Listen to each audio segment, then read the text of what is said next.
I'm Dream Queen. You're in the cab with me.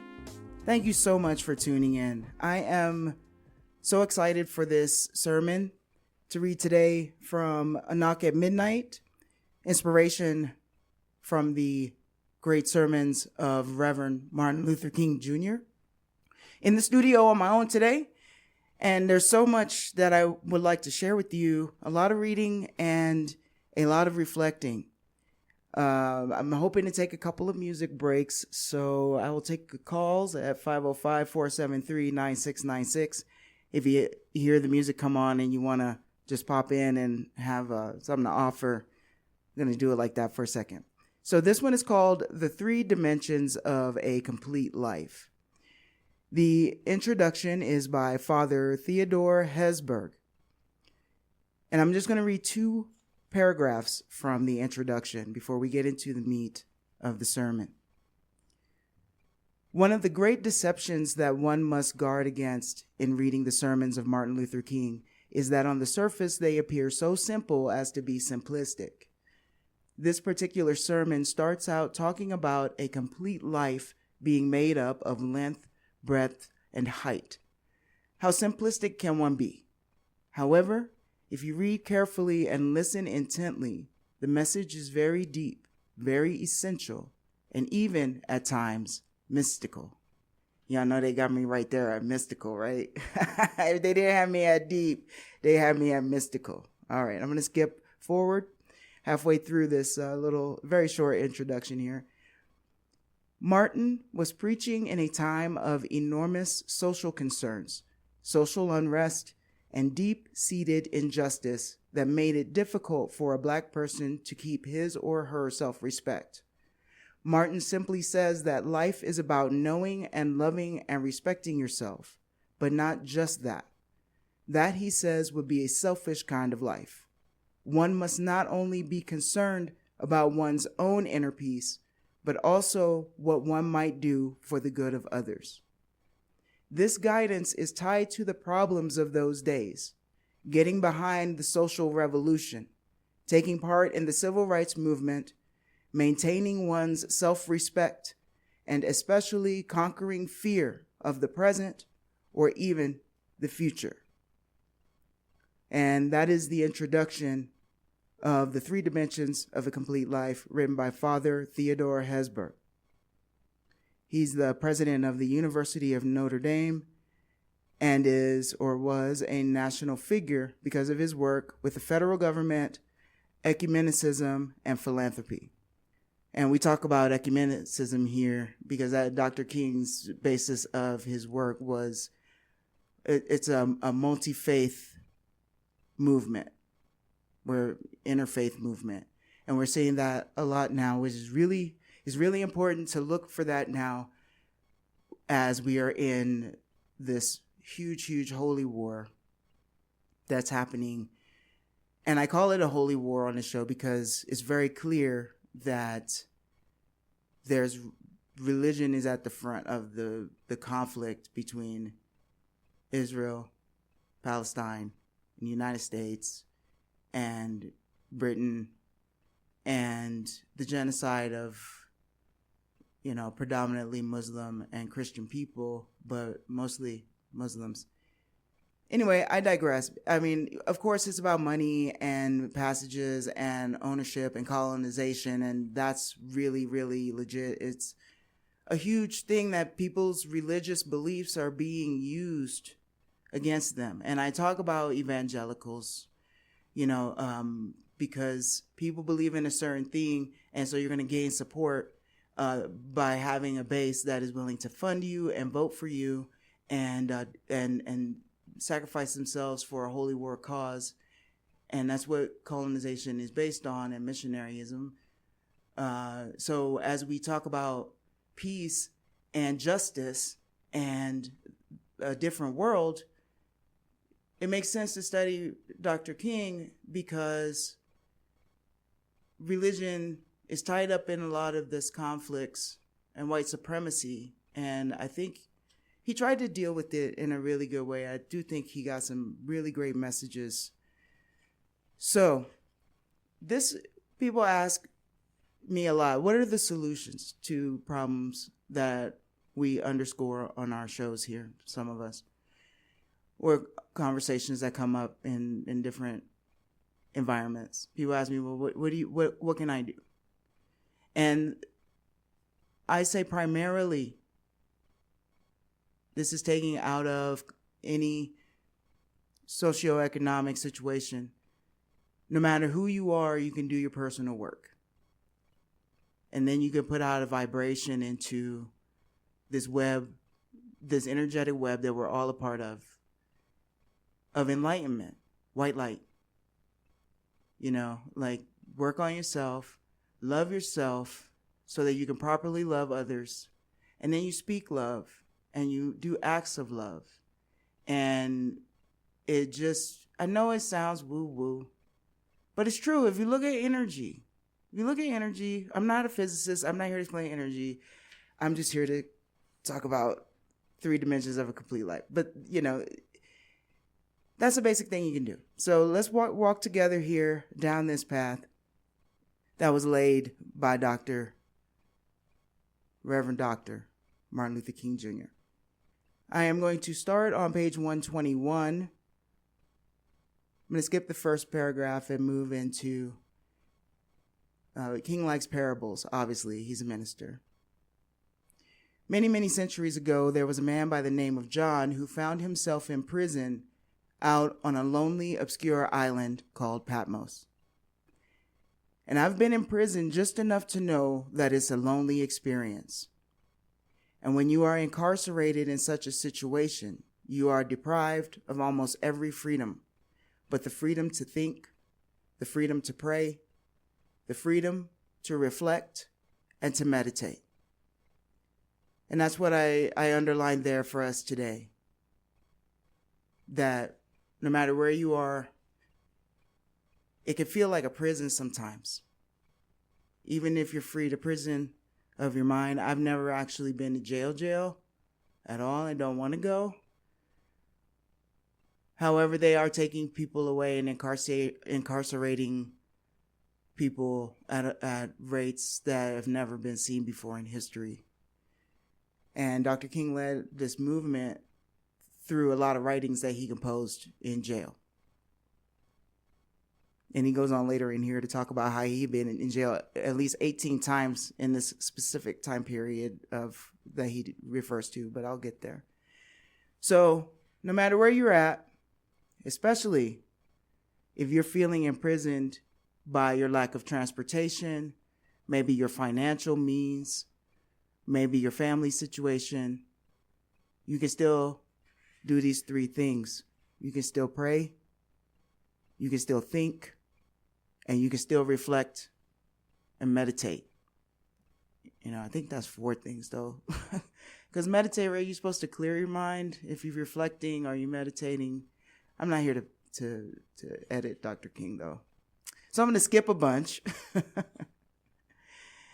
Right. And he goes on to talk about John's vision of heaven and the new earth. And this is from the book of Revelations. This is a scary book. I'm not going to go down that road, but the vision that one of the greatest glories of this new city of God that John saw was its completeness. And it was equal in length and breadth and height. And so that's where Dr. King gets the reference point in which to talk about us.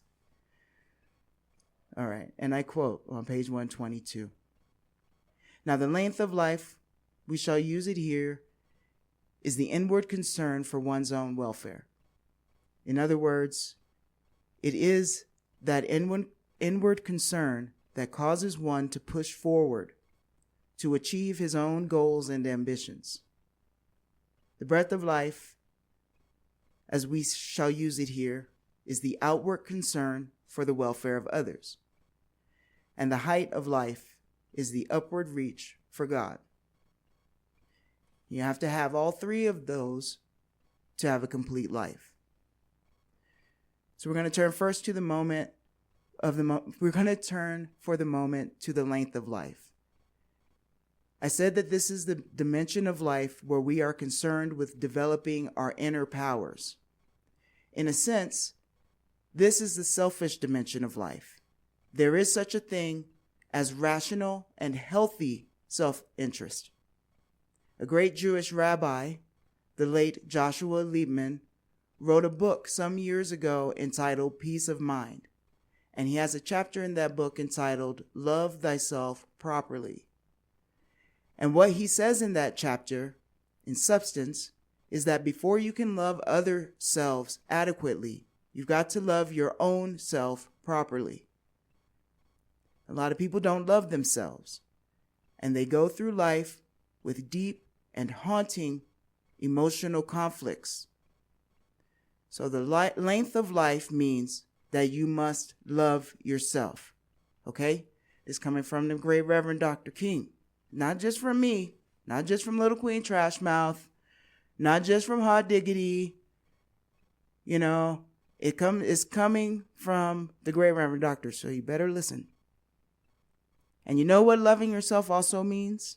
It means that you've got to accept yourself. Okay? So many people are busy trying to be somebody else. Boy, oh boy. Boy, oh boy. Does that one hit? Does that one hit? You got it. It's like acceptance and love go hand in hand, like we talked about the bell hooks segments.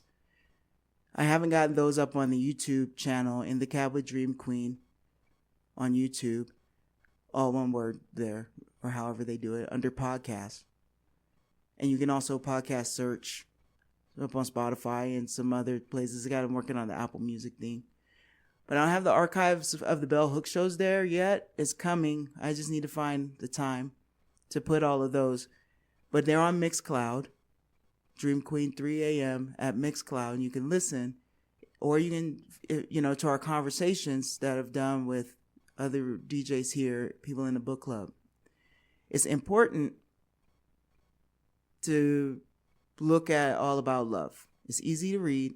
You can get the audiobook for free or included in some subscriptions. I'm not plugging stuff. I'm just trying to tell you how to get to information.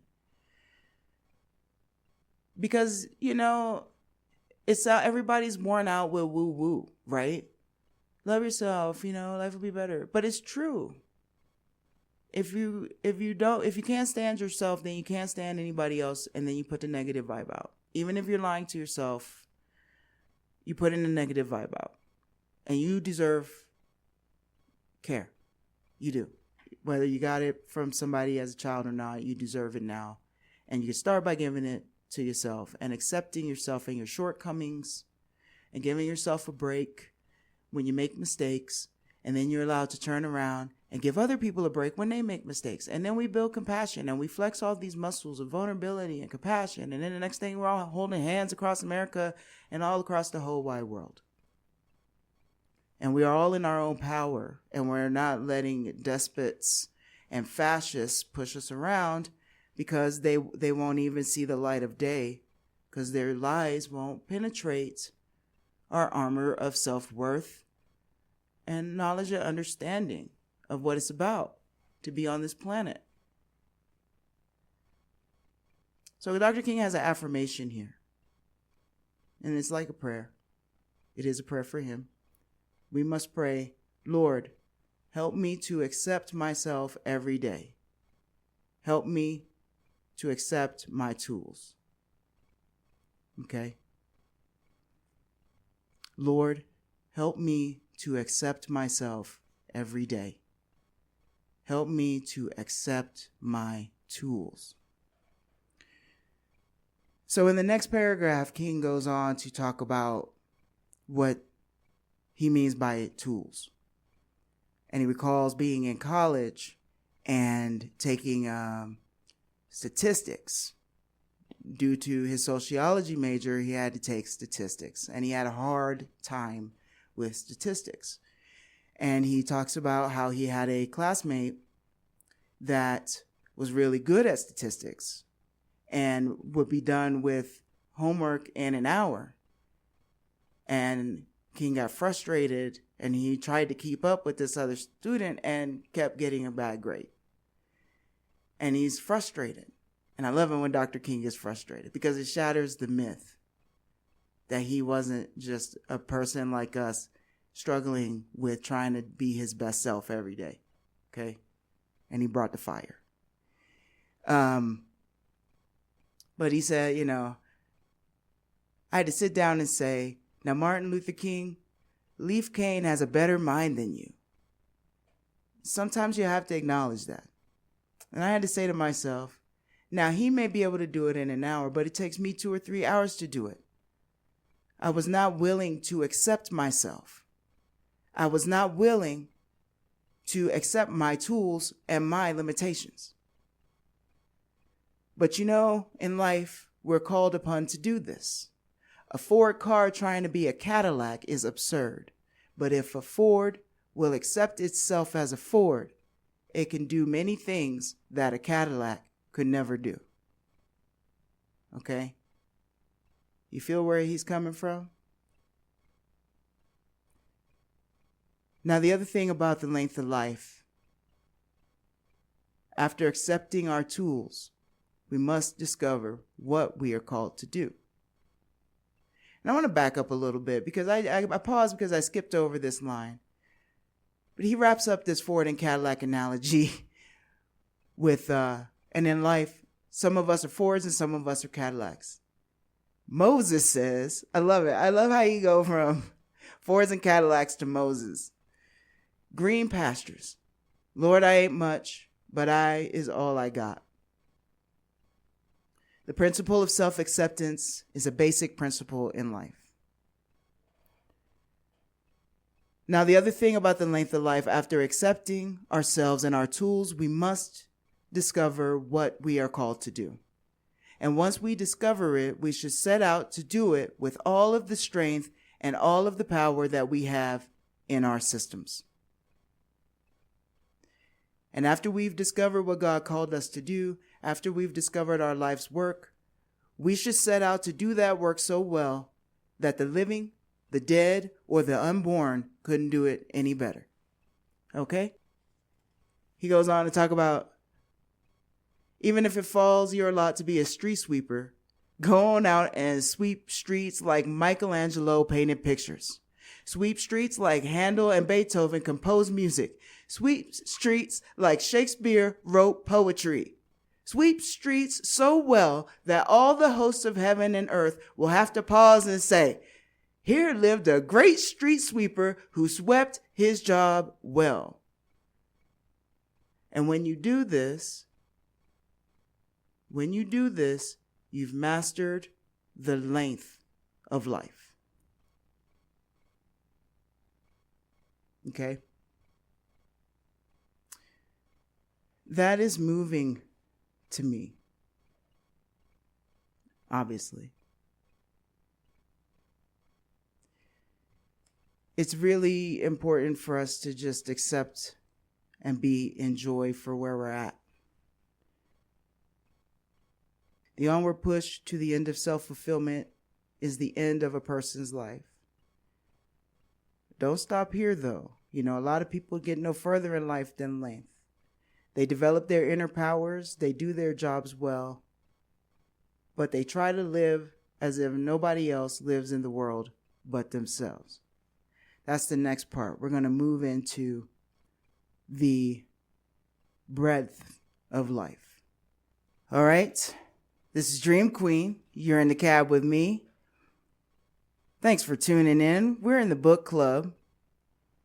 A Knock at Midnight. Inspiration from the Great Sermons of Reverend Martin Luther King, Jr. We're reading The 3 Dimensions of a Complete Life, if you're just joining. And we're moving into the second dimension. And that is the breadth of life. Dr. King writes, the breadth of life is the outward concern for the welfare of others. And a man has not begun to live until he can rise above the narrow confines of his own individual concerns to the broader concerns of all humanity. Okay? And this is imperative. But you must do the first part first. Okay? Don't navel gaze, don't get stuck. However, do your self-love work, and then you can wholly reach out to the community and do work for others. I'm not giving anybody a pass, but I want to make sure that we understand you can't do two before one. That's what I think. That's my personal point of view. You think about it. And so Dr. King goes into another parable, and it's the Good Samaritan parable. And it asks the question, as he says, who is my neighbor? And I'm skipping around a little bit, but if you're not familiar with the Good Samaritan parable, I'll sum it up the way that King sums it up here.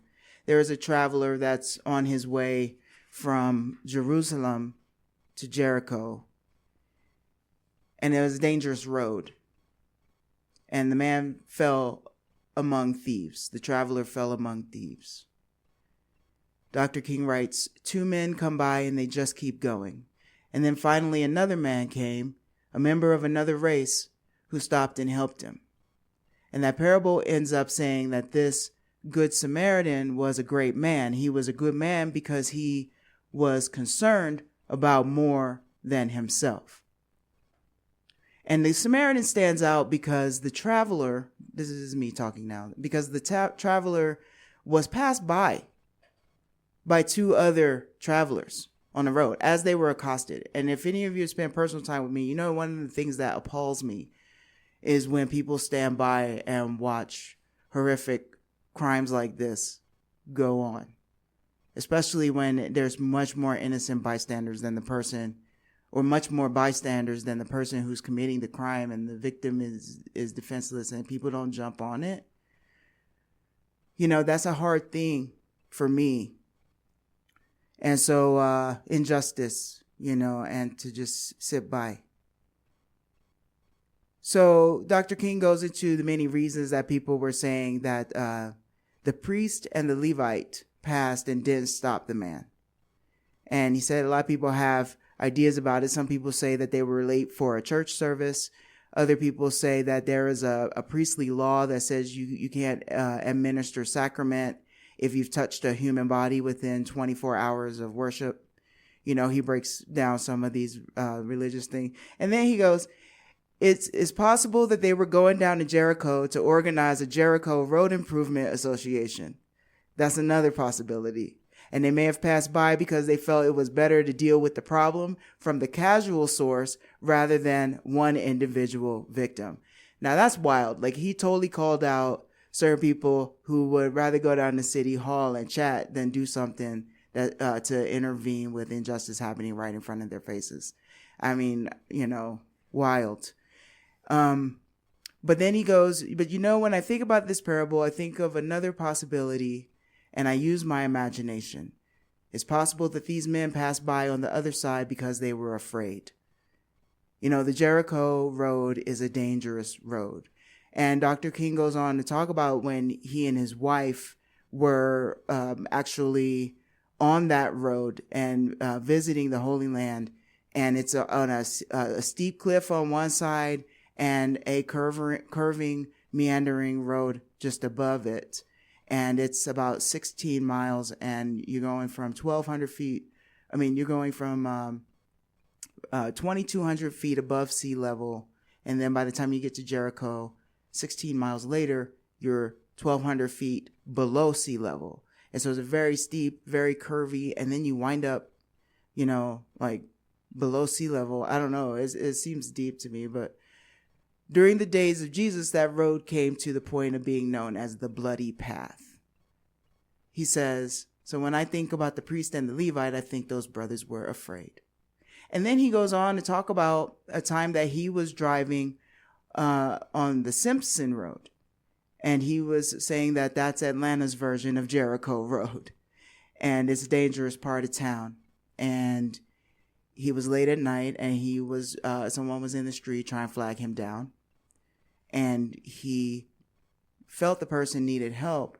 And he says, I'll be honest with you, I kept going. I wasn't willing to take the risk that night.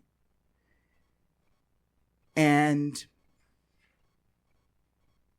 I say to you this morning, as Dr. King says, the first question that the priest asked was the first question that I asked on that Jericho Road of Atlanta, known as Simpson Road. The first question that the Levite asked was, if I stop to help this man, what will happen to me? But the Good Samaritan came by and he reversed the question.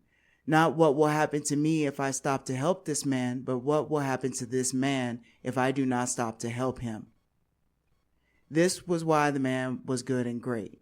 He was great because he was willing to take a risk for humanity. He was willing to ask, what will happen to this man, not what will happen to me? This is what God needs today. Men and women who will ask, what will happen to humanity if I don't help? What will happen to the civil rights movement if I don't participate? What will happen to my city if I don't vote? What will happen to the sick if I don't visit them? This is how God judges people in the final analysis. That's Reverend Dr. Martin Luther King Jr. A Knock at Midnight. The sermon is called The Three Dimensions of a Complete Life. Now, this is where Christianity gets creepy, right? We throw in judgment. Now, I will tell you that every spiritual, religious, these paths, they converge into the eternal nature of the soul, right? And judgment, how we look at it, can mean a lot of different things. If you believe in reincarnation, some say that the works you do in this life determine how you show up in the next one. I believe in the transdimensional nature of the soul. So I feel like, I'm just trying to do the best I can. I was put here to be a light. And if you don't believe in, showing up for your community and that doing the right thing is the right thing and showing up for humanity rather than your own greed, that's on you. I can't tell you what to do. But I believe that if I don't act right, then I'm just going to have to keep being put in situations until I make the right decision. And whether that's judgment or just, boredom of eternity, I don't know. He goes into saying that, people can brag and say, this is what I did in my life. This is what goes on. I accumulated a lot of money, but according to Dr. King's beliefs, the God will say, but I was hungry and you fed me not. I was sick and you visited me not. I was naked and ye clothed me not. I was in prison and you weren't concerned about me. So get out of my face. What did you do for others? King said, the Lord said, get out of my face. I love it. He cracks me up sometimes. Somewhere along the way, we must learn that there is nothing greater than to do something for others. And this is the way I've decided to go the rest of my days. That's what I'm concerned about. John and Bernard happen to be around when I come to the latter days and that moment to cross the Jordan. I want you to tell them that I made a request. I don't want a long funeral. In fact, I don't even need a eulogy. More than 1 or 2 minutes. I hope that I will live so well the rest of my days. And I don't know how long I will live, and I'm not concerned about that. But I hope I can live so well that the preacher can get up and say he was faithful. That's the sermon I'd like to hear. Well done, my good and faithful servant. And he goes on in the next paragraph to say, don't forget in doing something for others that you have what you have because of them. Boom, point. Okay? And then he goes into that part that we've talked about before, where when you wake up in the morning, before you get through eating breakfast in the morning, you're dependent on more than half the world. Because everything that we have right here in front of us, this microphone, this computer, all of this stuff. He's got the blood and the sweat and the tears of someone else all over it.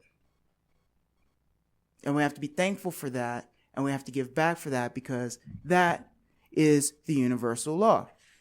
And I didn't read this part before break, and I'm going to flip back a little bit. He says this is the law of gravitation in the physical universe. Okay.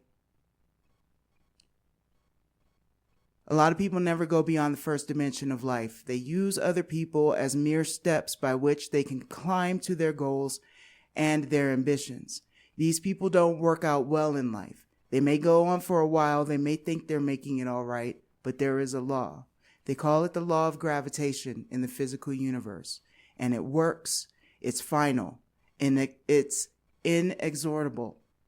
Whatever goes up can come down. You shall reap what you sow. God has structured the universe that way, and he who gets through life not concerned about others will be a subject, a victim of this law. Capitalism is going to eat itself. It's just about, timing, whether it takes us all with it or not. But you can see science happening. It's all unfolding. Every single person. I know sometimes it looks like people don't get what they deserve. I know that.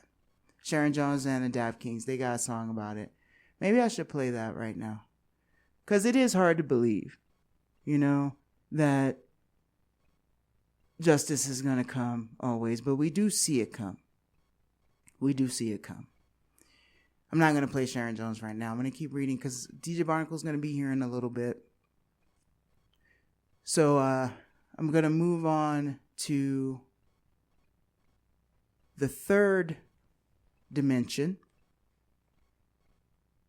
the height. Okay? A lot of people master the length of life and they master the breadth of life, but then they stop there. Dr. King writes, "Now, if life is to be complete, we must move beyond our self-interest. We must move beyond humanity and reach up, way up, for the God of the universe, whose purpose changeth not."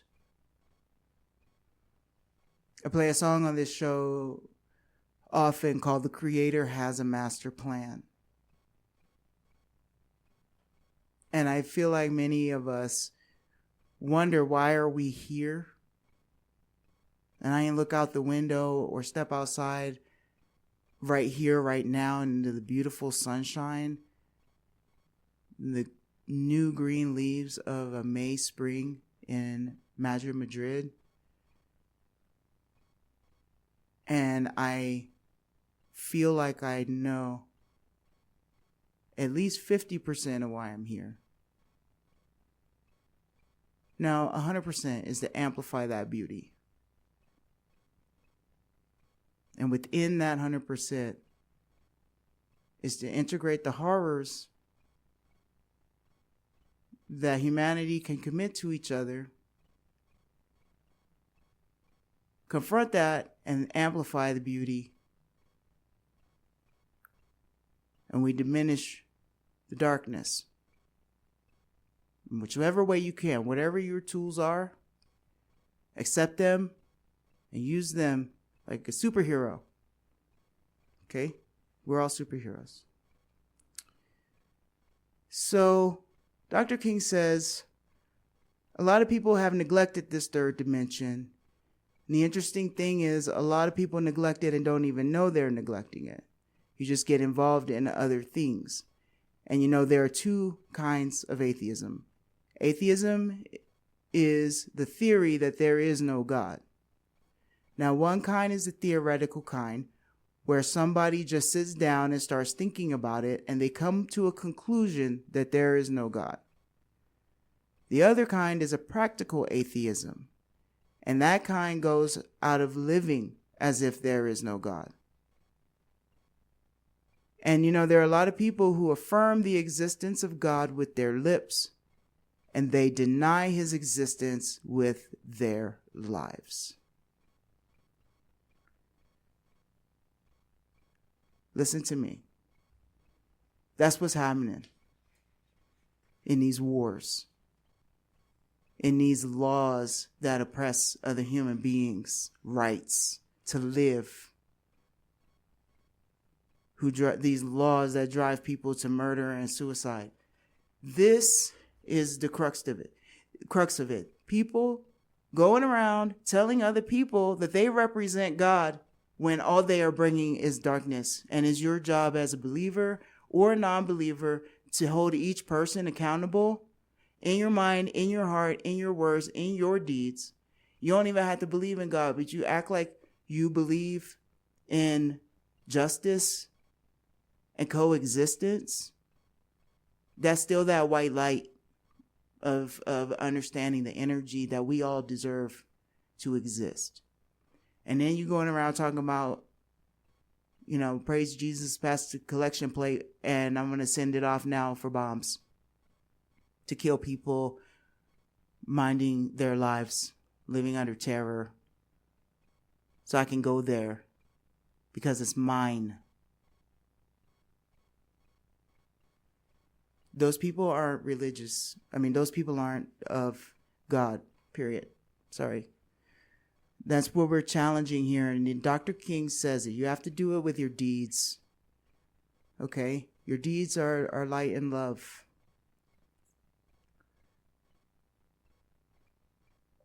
So, Dr. King goes on to say that people chase a lot of things in life. There are those who become so involved in looking at the man-made lights of the city that they forget to rise up and look at the great cosmic light and think about it, that gets up in the eastern horizon every morning and moves across the sky with a kind of symphony of motion and paints its technicolor across the blue, a light that man can never make.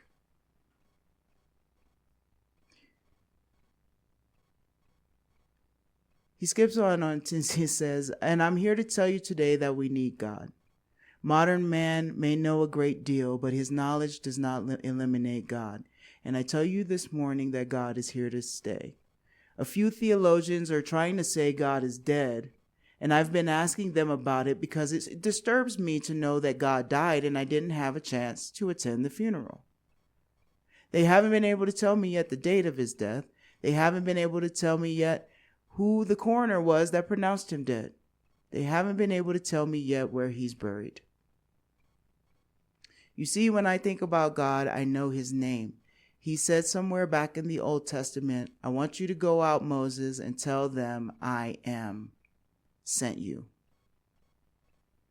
He said, just to make it clear, let them know my last name is the same as my first. I am that I am.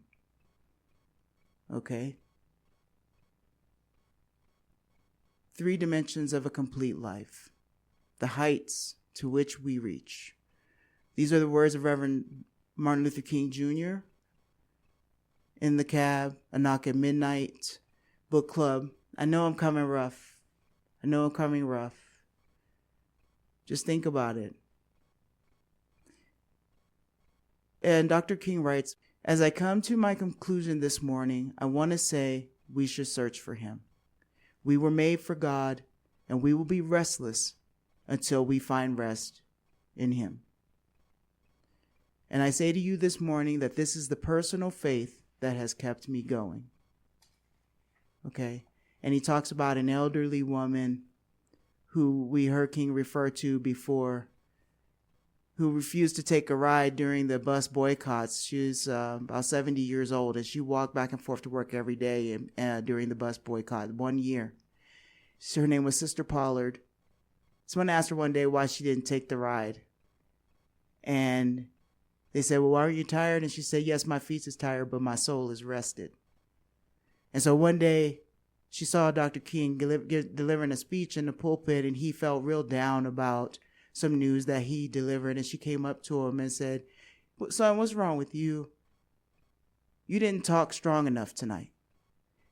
And I said, nothing is wrong, Sister Pollard. I'm all right. She said, you can't fool me. Said, something wrong with you. And then she went on to say these words. Is the white folks doing something to you that you don't like? I said, everything is going to be all right, Sister Pollard. And then she finally said, now come close to me and let me tell you something one more time, and I want you to hear it this time. She said, now I done told you we is with you. She said, now even if we ain't with you, the Lord is with you. And she concluded by saying, the Lord's going to take care of you. And I've seen many things since that day. I've gone through many experiences since that night in Montgomery, Alabama. Since that time, Sister Pollard has died. Since that time, I've been in more than 18 jail cells. Since that time, I have come perilously close to death at the hands of a demented Negro woman. Since that time, I've seen my home bombed 3 times. Since that time, I've had to live every day under the threat of death. Since that time, I've had many frustrating and bewildering nights. But over and over again, I can still hear Sister Pollard's words. God's going to take care of you. So today I can face any man and any woman with my feet solidly placed on the ground and my head in the air, because I know that when you are right, God will fight your battle. That's words of Reverend Dr. Martin Luther King. The 3 Dimensions of a Complete Life is a sermon that we're talking about in our book club on In the Cab. Real quick, Dr. King writes, you may not be able to define God in philosophical terms. Men through the ages have tried to talk about him. Plato said that he was the architectonic good. Aristotle called him the unmoved mover. Hegel called him the absolute whole. Then there was a man named Paul Tillich who called him being itself. We don't need to know all of these high-sounding terms. Maybe we have to know him and discover him another way. One day you ought to rise up and say, I know him because he's a lily of the valley. He's a bright and morning star. He's a rose of Sharon. He's a battle axe in the time of Babylon. And then somewhere you ought to just reach out and say, he's my everything. He's my mother and my father. He's my sister and my brother. He's a friend to the friendless. This is the God of the universe. And if you believe in him and worship him, something will happen in your life. You will smile when others around you are crying. This is the power of God. And I'm going to close with just this last word from Dr. King. I'm just going to let him have the floor. Go on out this morning, love yourself, and that means rational and healthy self-interest. You are commanded to do that. That's the length of life. Then follow that. Love your neighbor as you love yourself. You are commanded to do that. That's the breath of life. And I'm going to take my seat now by letting you know that there is a first and even greater commandment. Love the Lord thy God with all thy heart, with all thy soul, and with all thy strength. I think the psychologist would say, with all thy personality. And when you do that, you got the breath of life. Okay? I love y'all.